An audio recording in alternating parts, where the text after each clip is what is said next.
7 مارچ 1971 کو ڈھاکہ میں تقریباً 10 لاکھ لوگ لاٹھیوں سمیت موجود تھے۔ یہ کسی ممکنہ حملے سے بچاؤ کے لیے نہیں بلکہ یہ آزادی کے نعروں سے بھرپور مجمع تھا اور مزاحمت کا استعارہ تھا۔ وفاق کے حکم کی خلاف ورزی کرتے ہوئے ریڈیو پاکستان ڈھاکہ اسٹیشن شیخ مجیب الرحمان کی تقریر نشر کرنے جا رہا تھا۔ شیخ مجیب نے اپنی تقریر کا آغاز کیا اور یہ تقریر بعد میں ہمیشہ کے لیے اہمیت اختیار کر گئی۔ 23 مارچ کو جب شیخ مجیب ڈھاکہ میں صدر یحییٰ سے ملنے گئے تو ان کی گاڑی میں بنگال کا جھنڈا تھا۔ 25 مارچ کی شام کو آپریشن سرچ لائٹ شروع ہو چکا تھا۔ اس کے ساتھ ہی شیخ مجیب نے آزاد بنگلہ دیش کا ریڈیو کے ذریعے اعلان کیا۔ اسی رات شیخ مجیب کو گرفتار کر کے مغربی پاکستان میں میاں والی جیل میں منتقل کیا گیا۔ یہاں بھٹو صاحب سے ملاقاتیں ہوئیں اور پاکستان کو ٹوٹنے سے بچانے کے لیے بھٹو صاحب کی ہر کوشش شیخ مجیب نے مسترد کی۔ شیخ مجیب کے 6 پوائنٹس میں سے بھٹو صاحب 5 پر رضامند ہوئے، لیکن شیخ صاحب 1 پوائنٹ پر بھی کمپرومائز کرنے کے لیے تیار نہ ہوئے۔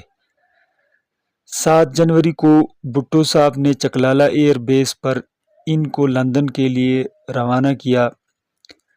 شیخ صاحب 2 دن لندن رہے اور 9 جنوری کو نئی دہلی روانہ ہوئے۔ نئی دہلی میں شیخ مجیب نے جلسہ سے خطاب میں انڈیا کا بنگلہ دیش کی آزادی میں مدد کرنے پر شکریہ ادا کیا اور اس جلسہ میں انڈیا کے وزیر اعظم، صدر، چیف آف آرمی اسٹاف اور تمام اعلیٰ عہدوں پر فائز عہدیداران شامل تھے۔ 2 گھنٹے کے بعد شیخ مجیب ڈھاکہ پہنچے تو تقریباً 10 لاکھ لوگ ان کے استقبال کے لیے موجود تھے۔ جلسہ عام میں تقریر کے بعد ملک کا اقتدار سنبھالا، لیکن قسمت کی دیوی ان پر زیادہ مہربان نہ رہی۔ یوں 1975 تک وہ اپنی اہمیت کھو چکا تھا۔ کرپشن، اقربا پروری اور بد انتظامی کے الزامات سے عام شہری اور فوج ان سے بددل ہو گئی۔ 15 اگست 1975 کی صبح فوج کے کچھ جونیئر افسران نے ان کے گھر پر حملہ کیا۔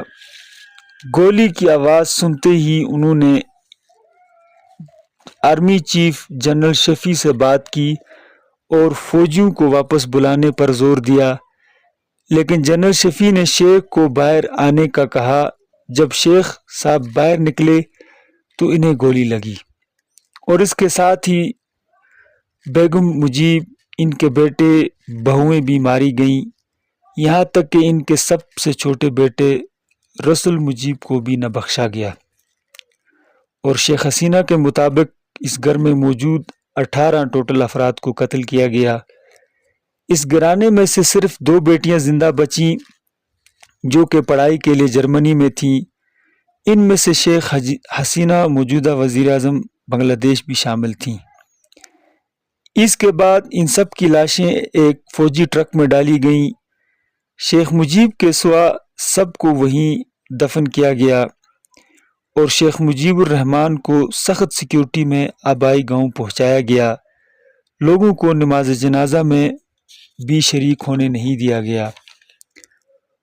فوجی ان کو بغیر نہلانے کے دفن کرنا چاہتے تھے تاکہ یہ کام جتنا جلدی ممکن ہو سکے نمٹایا جائے، لیکن ایک مقامی مولوی صاحب کی ضد پر انہیں نہلانے کی اجازت ملی، لیکن بدقسمتی کہ انہیں نہلانے کے لیے صابن دستیاب نہ تھا۔